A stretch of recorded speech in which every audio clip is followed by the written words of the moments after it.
हम लोग पिछले लेक्चर 11 के फर्स्ट पार्ट में हम लोगों ने कुकुरबिटेशियस वेजिटेबल के इंट्रोडक्शन को स्टार्ट किया था। जनरल इंट्रोडक्शन हम लोग पढ़ रहे थे और जनरल जो है प्लांट के फीचर्स के बारे में हम लोग पढ़ रहे थे। सेकेंड पार्ट में हम लोग पढ़ेंगे sex problem in cucurbitaceous vegetables.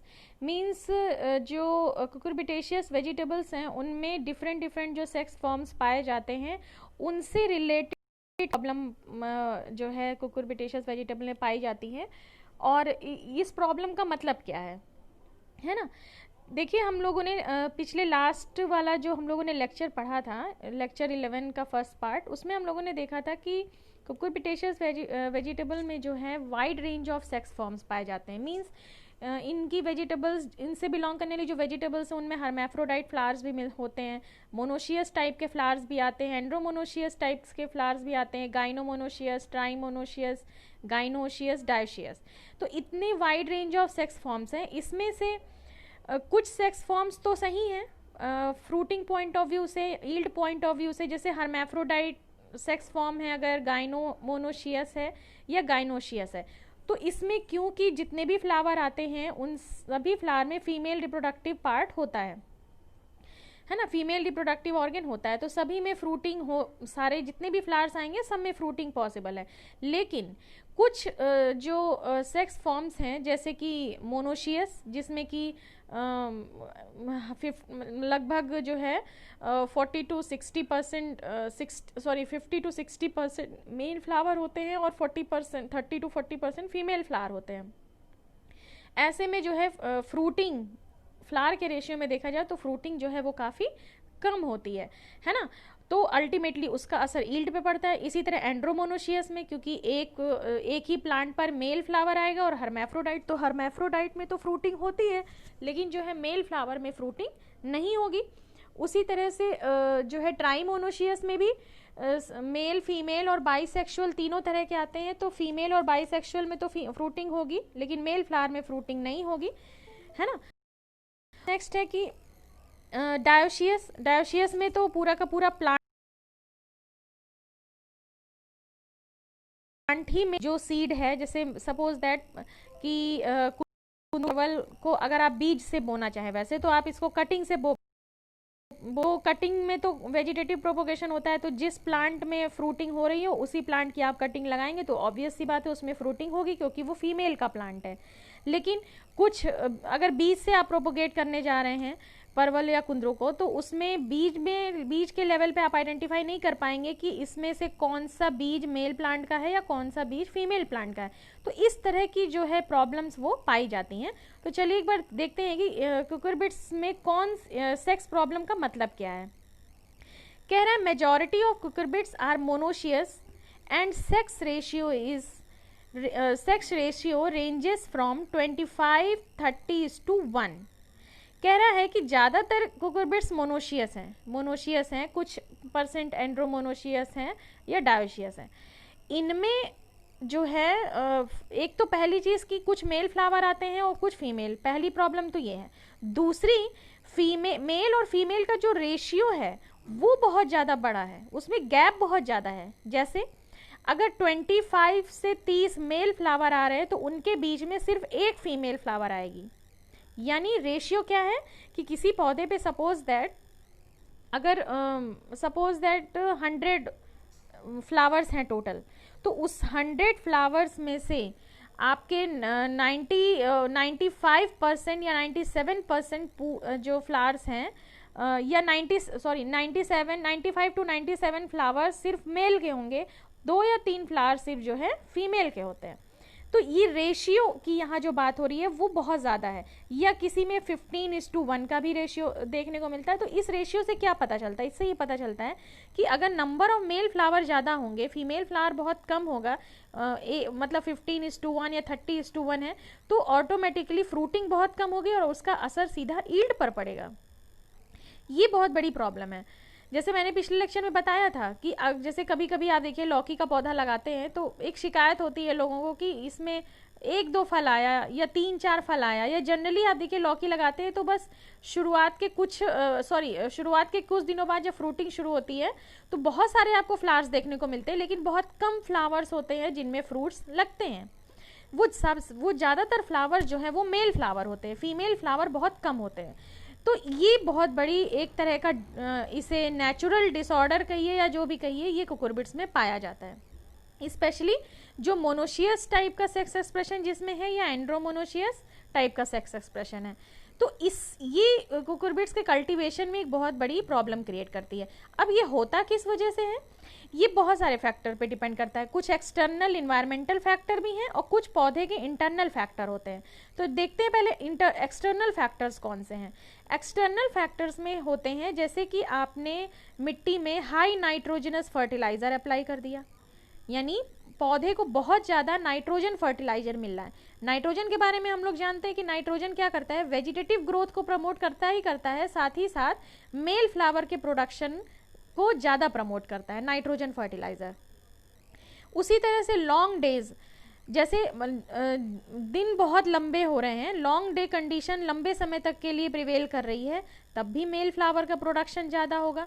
High temperature है, यानी बहुत ज़्यादा हाई टेम्परेचर है प्लांट ग्रोथ और डेवलपमेंट, मीन्स हाई टेम्परेचर तो देखिए रहेगा ही, क्योंकि ये वार्म सीजन वेजिटेबल क्रॉप है तो हाई टेम्परेचर तो रहता ही है।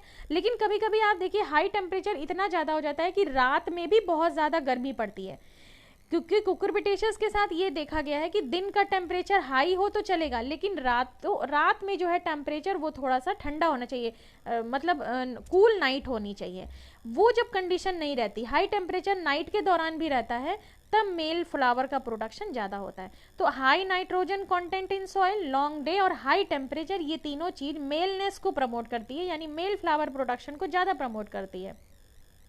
सेकेंड चीज़ है कि लो नाइट्रोजन कंटेंट अगर होगा, शॉर्ट डे का पीरियड अगर एक्सपोजर हो गया पौधे को, और low temperature specially during the night, तो फीमेल फ्लावर का प्रोडक्शन ज़्यादा होता है ना। तो देखिए इस तरह से इन्वायरमेंटल फैक्टर्स हैं ये, जो जिसमें से कुछ जो है क्लाइमेटिक फैक्टर है और कुछ सॉइल फैक्टर हैं जो कि सेक्स रेशियो को अल्टर करते हैं। अब कुछ इंटरनल फैक्टर हैं, internal factor mainly plant hormone से होते हैं। तो जैसे एंडोजिनस लेवल ऑक्सिन का प्रोडक्शन कितना हो रहा है, जिब्रेलिन, इथाइलिन, एब्सिसिक एसिड, ये डिफरेंट प्लांट हार्मोन्स हैं। हम लोगों ने पिछले सेमेस्टर में इन हार्मोन्स के पढ़ा था कि इनकी क्या फिजियोलॉजिकल रोल है, फ्लावरिंग में इनका क्या रोल है ना। तो ये भी जो है इफेक्ट डालते हैं। For example gibberellic acid, auxin, ये मेलनेस को जो है वो मेल फ्लावर को, सॉरी जिब्रेलिन और एब्सिसिक एसिड, ये मेल फ्लावर को प्रोडक्शन को जो है प्रमोट करते हैं, है ना। तो जो है ये एक सबसे बड़ी प्रॉब्लम है अगर जिब्रेलिक एसिड का प्रोडक्शन ज़्यादा हो रहा है। उसी तरह ऑक्सिन, इथाइलिन और जो जैसे हार्मोन्स हैं ये जो है फीमेल फ्लावर को प्रोडक्शन करते हैं, है ना। तो इस तरह से जो है इंटरनल फैक्टर और एक्सटर्नल फैक्टर दोनों ही कुकुरबिटेशियस वेजिटेबल में सेक्स को डिटरमाइन करते हैं।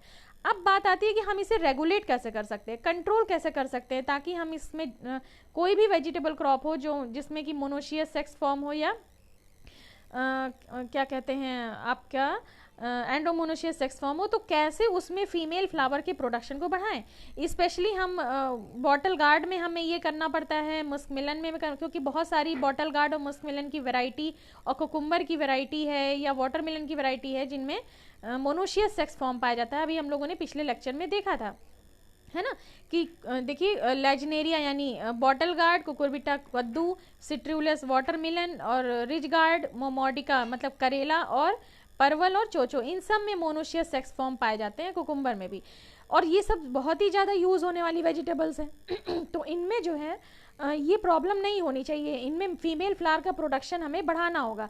तो उसको कैसे हम जो है कंट्रोल कर सकते हैं, तो जो एक्सटर्नल फैक्टर हैं जैसे कि हाई नाइट्रोजन कंटेंट और ये, इनको हमें अवॉइड करना है।